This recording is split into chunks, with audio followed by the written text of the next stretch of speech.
ভজ গৌরাঙ্গ লহ গৌরাঙ্গ কহ গৌরাঙ্গের নাম রে।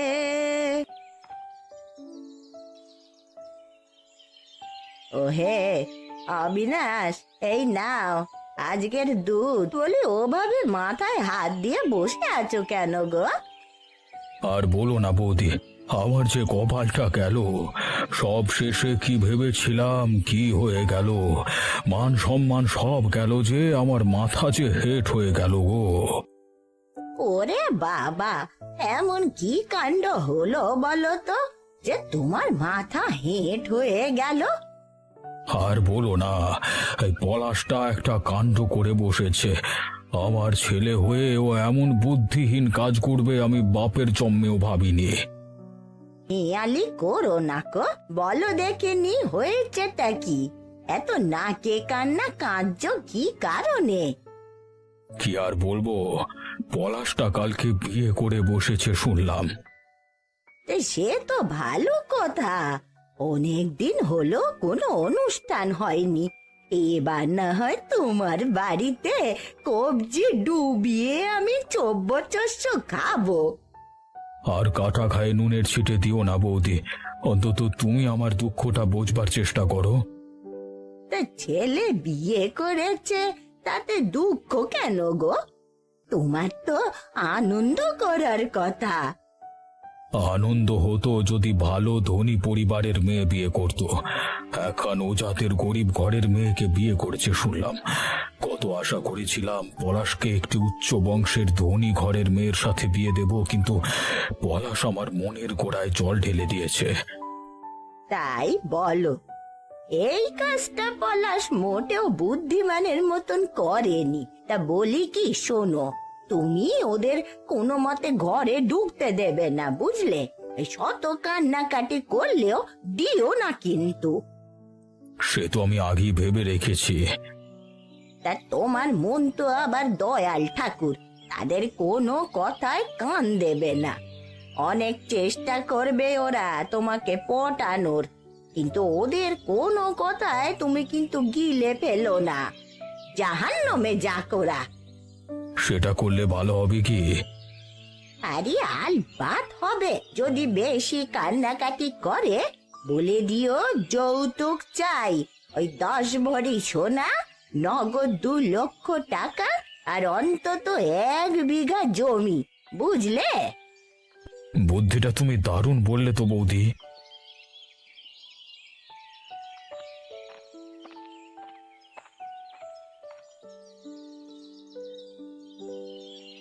ও চিরু, এই বাজার থেকে কি ইলিশ মাছ আনলি নাকি পাঁঠার মাংস? হ্যাঁ, দু হাতে দুটো বড় বড় ব্যাগ নিয়ে মনে হচ্ছে পুরো বাজারটা তুলে আনলি। চুপ কর বেয়াদব কোথাকার, যখন তখন ফাজলামো করিস না। গুরুজনদের সাথে কখন কিভাবে কথা বলতে হয় তুমি জানো না? চিরু, এবার তুমি বেশি বাড়াবাড়ি করে ফেলছো বলছি। আমি এমন কি বললাম যে তুমি আমাকে ওভাবে কথা শোনালে? বেশ করেছি, এমনিতেই এত বাজার করে নিয়ে এসে হাঁপিয়ে গেছি, তার উপর তোমার এমন কথাবার্তা আর ভালো লাগছে না। আরে আমি তো শুধুই তোমার সাথে একটু রসিকতা করছিলাম, তুমি ছাড়া আমাদের আর কে আছে বলো? এসো এসো, আমার নৌকা এসে নদীটা পার করে দিও। বসো না, বসো, রাগ করতে হবে না। আর থাক থাক, আর তো সামত করতে হবে না। নদী পার করিয়ে দেবার জন্য অনেক নৌকা আছে, আমি না হয় কোনো একটাতে উঠে বসবো। জেঠু, রাগ করো না বলছি তো। আমার নৌকা এসে বসো না, আমি তোমাকে পার করে দেবো। এই কি হচ্ছে বলো তো? বেশ, অত যখন বলছিস চল।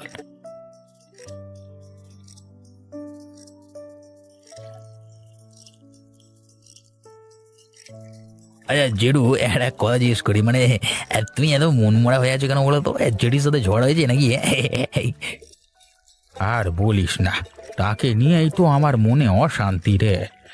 সারাদিন পরনিন্দা পরচর্চা, এর কথাও কে তার কথাও কে, লোকের কান ভাঙানো, এইসব নিয়ে সে থাকে। বুঝেছি। তুমি চিন্তা করো না, জেঠিকে বুঝিয়ে বলো, দেখো তোমার কথা ঠিক শুনবে, ঠিক আছে? সে কি আর কচি ছুরি যে তাকে বোঝাতে হবে? 69টা বসন্ত পেরিয়ে মাথার চুল সাদা হয়ে গেছে, ঠিক আছে? এখন আর কি বোঝানোর বয়স আছে? আরে বলি ঠান্ডা মাথায় ভালো হয়েছে, যেটা হামি খেয়ে বললে নিশ্চয়ই বুঝবে। এই তুই চুপ কর, চল। ঠিক আছে, রেগেও না।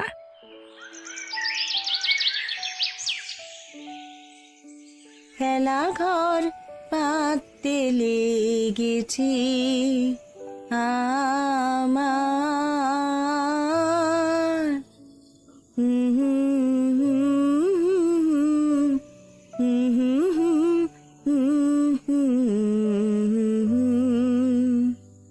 কি গো, কি চিন্তা করছো পলাশ? এতক্ষণে বোধহয় বাবার কানে আমাদের বিয়ের কথাটা পৌঁছে গেছে। বাবা যে কি সাংঘাতিক রাগ করে আছে আমাদের উপর, সে একমাত্র ওপরওয়ালাই জানে। এই ভয়টা আমারও মনে মনে হচ্ছে পলাশ, তবে তুমি চিন্তা করো না, দেখো সব ঠিক হয়ে যাবে। না শ্রদ্ধা, তুমি জানো না বাবাকে। বাবা ভীষণ একরোখা মানুষ, উনি যেটা বলবেন সেটা করবেনই, এক পাও ওনাকে তলানো যাবে না। দেখো, শত হোক উনি তোমার বাবা, একটু রাগ তো করবেনই, কারণ ওনার পছন্দ করা মেয়েকে তুমি বিয়ে করনি। আমি ভয় পাচ্ছি যদি তোমাকে কটু কথা বলে অপমানিত করে, আমি সেটা একদম সইতে পারবো না। অপরদিকে বাবার সাথে তর্ক বিতর্ক করতে পারবো না। আমাকে নিয়ে তুমি ভেবো না, আমি তোমার জন্য সব কিছু সইতে পারবো। লক্ষ্মীটি, আর এখন এসব চিন্তা করে মন খারাপ করো না।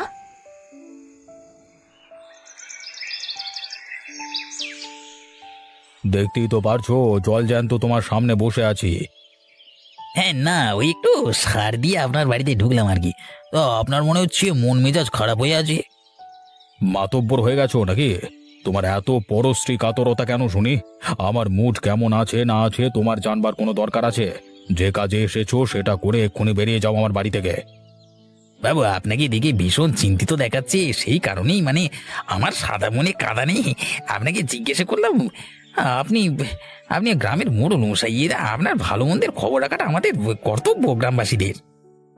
আহারে, কত না আমার শুভ চিন্তক। এই বেশি নাটক না করে যাও তো এখান থেকে। যে কাজ করতে এসেছো সেটা করে দ্রুত বেরিয়ে যাও বলছি, নাহলে ঘর ধাক্কা দিয়ে বের করে দেবো। ঠিক আছে, ঠিক আছে, আপনার এই খাজনাটা দিতে এসেছিলাম, এটা নিন বাবা। দাও দাও, জলদি দাও, আর শীঘ্র দূর হও চোখের সামনে থেকে।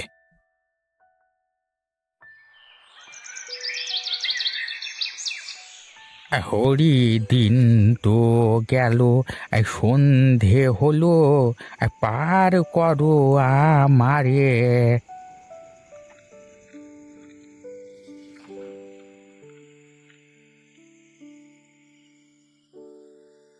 ওগো শুনছো, আজ তোমাকে একটা জব্বর খবর শোনাবো।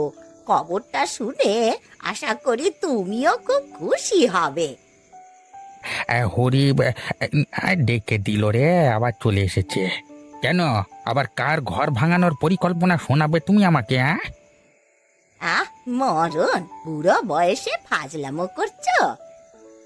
তোমার সাথে ফাজলামো করব এমন আস্পর্ধা আমার নেই।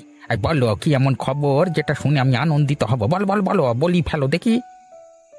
আরে আজ সকালে দুধ দিতে ওই অবিনাশ বাবুর বাড়ি গেছিলুম, তা গিয়ে দেখি সে মাথায় হাত দিয়ে বসে রয়েছে।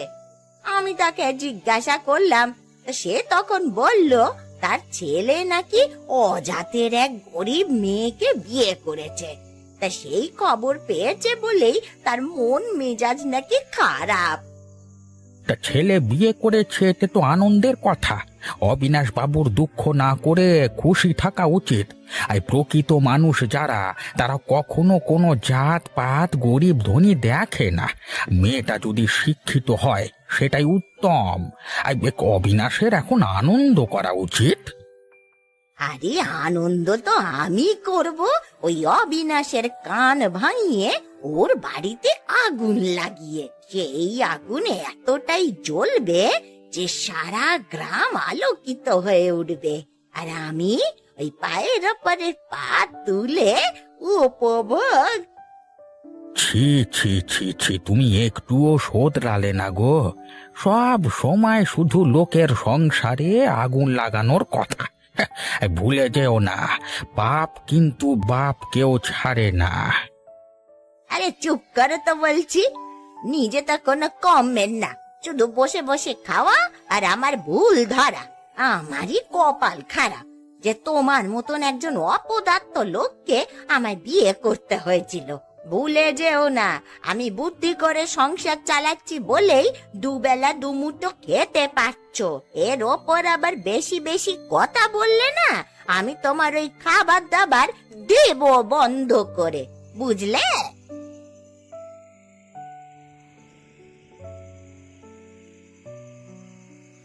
এই যে শুনছো, এই জল খাবারটা খেয়ে নাও তো।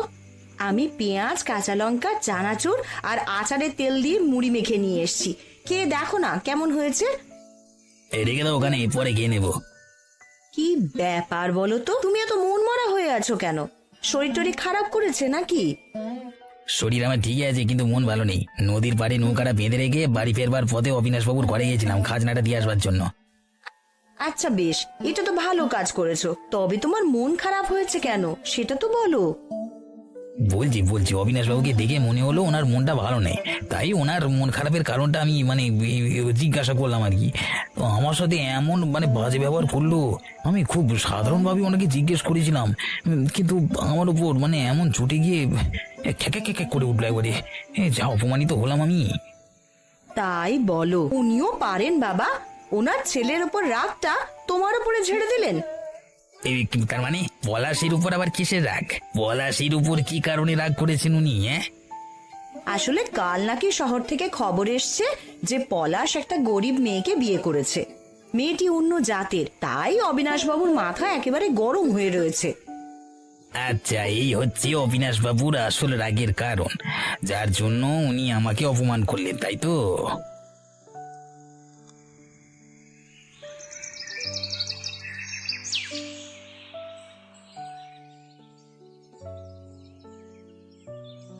অবিনাশ, আমি তোমার কাছে এসেছি তোমাকে কিছু কথা বলতে। আরে হরিপদদা যে, তা হঠাৎ করে আমার কাছে এমন কি কথা বলবার জন্য এসেছেন শুনি?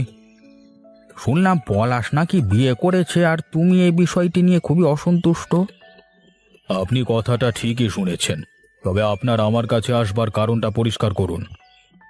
তোমার বৌদির মুখে শুনলাম তুমি নাকি তোমার ছেলের বিয়েতে অমত করেছো, তাই তোমাকে পরামর্শ দিতে এলাম। বাহ, সকাল সকাল তাহলে আমাকেই পেলেন বুঝি? তো কি বলুন, কি জ্ঞান দিতে এসেছেন বলুন। দেখো অবিনাশ, ঝগড়াঝাঁটি করে অশান্তি করে গ্রামের 5টা লোককে হাসিয়ে কোনো লাভ হবে না। বিয়ে যখন করিয়ে ফেলেছে, তুমি তোমার মত দিয়ে তাদের বাড়িতে তুলে নিও। দেখো তোমার সংসারটা সুখে আলোকিত হয়ে উঠবে। আপনার স্পর্ধা দেখে আমি অবাক হচ্ছি। আপনি বা কে আমাকে এত জ্ঞান দেবার?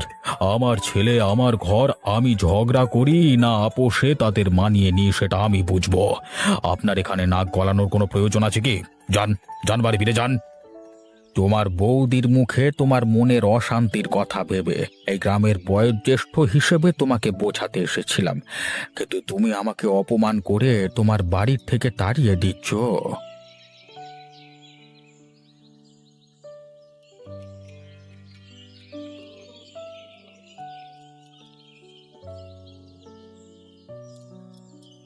নগেনদা কেমন আছো? ও পলাশ, আরে ভাই আমি ভালো আছি, তুমি কেমন আছো? এই ওটা কে গো? ওটা আমার স্ত্রী শ্রদ্ধা। এই বাবা, এই পলাশ, তা তুমি বিয়ে করেছো শুনলাম, এসো এসো আমার নৌকায় এসে বসো, আমি পার করে দিচ্ছি তোমাদের। বেশি কিছু বলা যাবে না।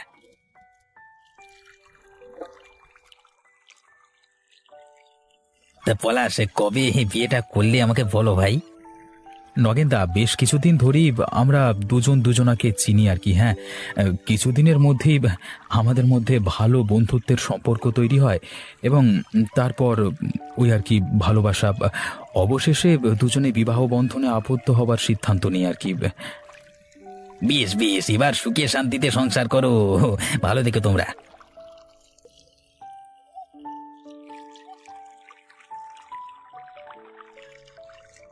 এই তো ঘাটে এসে গেলাম বুঝি। এবার নৌকা থেকে নামতে হবে তো। শ্রদ্ধা, এসো এসো, এদিকে এসো, নেমে পড়বো। দাদা, এই নিন নারকেলের নাড়ু, মা পাঠিয়ে দিয়েছেন শ্বশুরবাড়ির লোকেদেরকে দেবার জন্যে।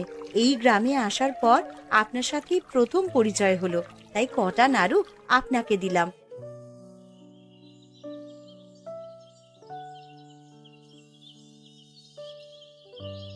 ও জেঠিমা, আসো আসো, বসো। ভালোই করেছো গো, হঠাৎ আমার সাথে কি কথা বলতে এলে গো তুমি? আরে শোনো না, আজ ওই অবিনাশ বাবুর ছেলে পলাশ, ও নাকি বউ নিয়ে বাড়ি আসছে, তা সেটাই আমি বলতে এলাম। বাহ, এ তো খুব ভালো কথা গো। হুম, ভালো না চাই, একবার আসতে দে না বাড়িতে। অবিনাশ বাবুর সাথে যা অশান্তি হবে না, হয়তো পলাশ আর তার বউকে উনি একেবারে ঘর থেকে তাড়িয়ে ছাড়বে, বেশ মজা হবে বল। এসব তুমি কি বলছো জেঠি? ওনাদের সংসারে অশান্তি হলে তুমি কেন খুশি হবে? ওরে, আমি তো সেটাই চাই। এমন জমজমাট নাটক দেখতে আমার যে ভীষণ ভালো লাগে রে, খুশিতে মনটা একেবারে ভরে ওঠে। জেঠি, তোমার বয়স হয়েছে, এমন চিন্তাধারা রাখা তোমার উচিত নয়। কারো খারাপ করলে নিজেরও কখনো ভালো হয় না, এটা তুমি ভালো করেই জানো। কিন্তু কি বলছিস কি রে হতচ্ছাড়ি? আমাকে উপদেশ দিচ্ছিস? কি ভালো আর কি খারাপ সেটা কি তুই আমাকে বোঝাবি নাকি? হ্যাঁ, যাদের এক বেলা খাবার জোটাতে হিমশিম খেতে হয় তাদের আবার বড় বড় কথা। তুমি ঠিকই বলেছো জেঠি, সত্যি তো অভাবের সংসার, দিন আনি দিন খাই, কিন্তু পরম সুখে আছি জানো। অন্তত কারো খারাপ চাই না। তুমি আমার গুরুজন, তাই তোমাকে কথা শোনানোর স্পর্ধা আমার নেই। তবে একটা অনুরোধ করব, ওদেরকে ওদের হালে ছেড়ে দাও, ওরা তো তোমার কোনো ক্ষতি করেনি গো। বাবা বাবা বাবা, এ তো দেখি মায়ের থেকে মাসির দরদ বেশি। তেরিকা, আমার মুডটাই দিল নষ্ট করে। এমন ভাবে বলছো যেন রাজ্য জয় করে এসেছো। তোমার স্পর্ধা দেখে আমি আশ্চর্য হলাম। তোমার এত বড় সাহস, তুমি আমাকে না জানিয়ে বিয়ে করে ফেলেছো, আবার আমার সামনে দাঁড়িয়ে কথা বলছো। বাবা, শ্রদ্ধা খুব ভালো মেয়ে, তুমি একটি বার ওকে সুযোগ দিয়ে দেখো, ও ঠিক আদর যত্নে তোমার মন জয় করে নেবে। এসব কথার কোনো মানে হয় না। আমি এই বিয়ে কিছুতেই মেনে নেব না। যাও, বেরিয়ে যাও বলছি, দূর হয়ে যাও এখান থেকে। বাবা, আপনি একটি বার আমাকে সুযোগ দিন। এই সংসারের সমস্ত কাজ, রান্না বান্না সব করব আমি। আপনার সেবা শুশ্রূষার কোনো ত্রুটি রাখবো না, শুধু একটি বার বাবা। না তুমি উচ্চ বংশের, না তোমার কোনো বিষয় সম্পত্তি আছে। ছল চাতুরি করে তুমি আমার ছেলেটাকে ফাঁসিয়েছো, কিন্তু তোমার এমন মিষ্টি কথায় তুমি আমাকে অন্তত গলাতে পারবে না। বাবা, এ তুমি কি বলছো? ওকে এভাবে অসম্মান করছো কেন? তোমরা আমার মান সম্মান ধুলোতে মিশিয়ে দিয়েছো। এই গ্রামে আমি মুখ দেখাতে লজ্জা পাচ্ছি, এরপরও তোমরা আমাকে তোষামত করতে এসেছো। মনে রেখো, আমি কিছুতেই তোমাদের ঘরে ঢুকতে দেব না।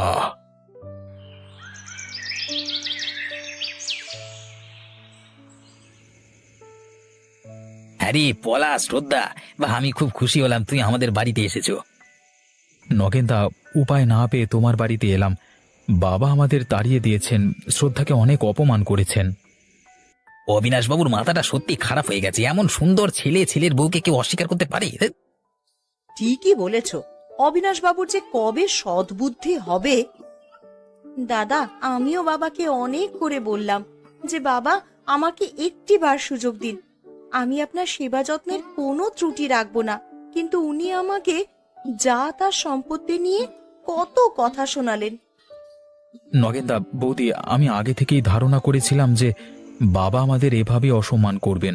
উনি কখনো আমাদের মেনে নেবেন না, তাই আমরা কালকেই এই গ্রাম ছেড়ে শহরে চলে যাব। আজকে রাতটা শুধু আমাদের আশ্রয় দাও। পলাশ, তুমি এমন করে কেন বলছো? তুমি যতদিন চাইবে ততদিন আমার বাড়িতে থাকতে পারবে। বলি কি শোনো, অবিনাশ বাবুকে উস্কানি দেবার পেছনে একজন আছেন, যার জন্যই ওনার মাথা কাজ করছে না, যাকে যেভাবে পারছে অপমান করছে। আমরা আজ রাতটা নগেনদার বাড়িতেই কাটিয়ে কালকে সকালই শহরের দিকে রওনা দেব। হ্যাঁ, বাবা বাবার মতো করে খুশি থাকুক, আমি আর কি বলবো।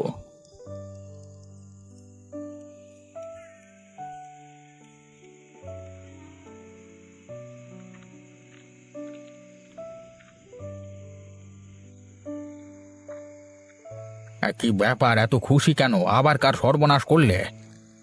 দেখো, চুপ করে থাকো বলছি।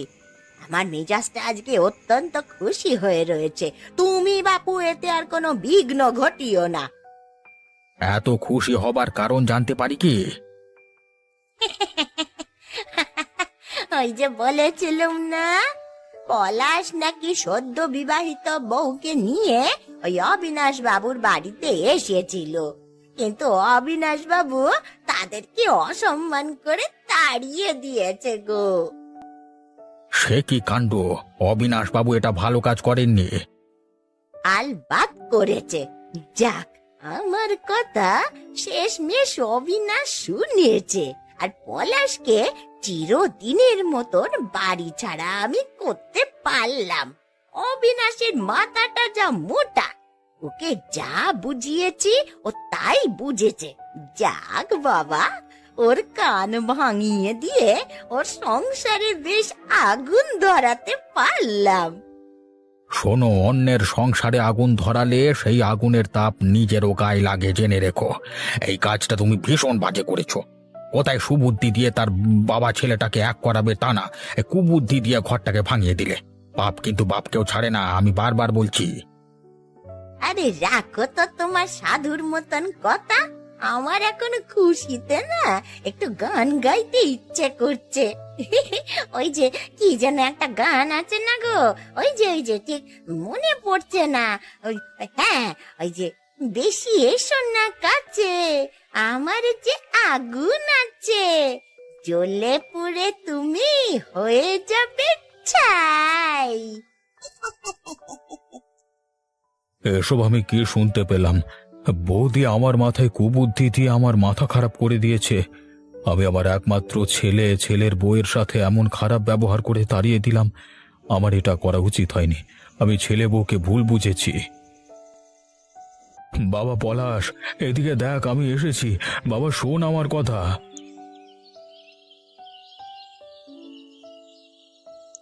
বাবা, যা বলবার তাড়াতাড়ি বলো। ওপারে গিয়ে শহরে যাবার ট্রেন ধরতে হবে। পলাশ, যাস না শহরে। আমি আমার সব ভুল বুঝতে পেরে তোদের বাড়ি নিয়ে যেতে এসেছি। বাবা, তুমি আমাকে আর শ্রদ্ধাকে যেভাবে অসম্মান করেছো, আমরা কখনো ভুলতে পারবো না। বাবা, তাই আমরা সিদ্ধান্ত নিয়েছি, আমরা এই গ্রাম ছেড়ে চলে যাব শহরে। ওখানে আমরা আমাদের মতো করে থাকবো। একবার ক্ষমা করে দিয়ে বাড়ি চল বাবা। বৌমা, বৌমা, আমি জানি আমি তোমাকে অসম্মান করেছি, তাই জন্য আমি নিরন্তর অনুশোচনা করছি। চলো বৌমা, বাড়ি ফিরে চলো। বাবা, আপনি আমাকে আমার জাত আর গরিব হবার খোঁটা দিয়েছেন। আপনার কথাগুলো আমার আত্মসম্মানে লেগেছে। আমি গরিব হতে পারি, আপনার কুলেরও না হতে পারি, কিন্তু আমার বাবা মা আমাকে মানুষকে বিপদে সাহায্য করা এবং সম্মান করা শিখিয়েছে। আমাকে ক্ষমা করবেন বাবা, আমি আপনার কথা রাখতে পারবো না। তবে এটা জেনে খুশি হলাম যে আপনি আপনার ভুল বুঝতে পেরেছেন। পলাশ, আমি যে শ্রদ্ধাকে বাড়ি নিয়ে ঘটা করে বউ ভাতের আয়োজন করতে চাই। বউটা প্রথমবার বাড়ি এলো, আর আমি তাকে বারণ না করে অসম্মান করে তাড়িয়ে দিলাম। ও অনুমতি হলে একটা কথা বলি বাবু। বল নগেন, বল, তুই যা বলবি বল। আমি কিছু মিষ্টি এনেছি ওদের জন্য। নতুন বিয়ে কালকে রাতে আপনার বাড়ি থেকে ফিরে আমার বাড়িতে আশ্রয় নিয়েছিল, কিন্তু আমি ওদের কিছুই দিতে পারিনি। তাই আজকে যাওয়ার সময় কিছু মিষ্টি ওদের জন্য নিয়ে এসেছি, রাস্তায় খাবে বলে। এটা দিয়ে না হয় বউ ভাত সেরে নেওয়া যাক। বেশ বেশ, তুমি যেটা ভালো বোঝো। পলাশ, আর একটিবার ভেবে দেখ, তোর এই বৃদ্ধ বাবার মুখের দিকে তাকা। আমাদের এই গ্রাম থেকে মন উঠে গেছে বাবা। আমরা আর এখানে থাকতে চাই না। শহরে গিয়ে নতুন করে জীবন শুরু করব। ভালো থেকো বাবা।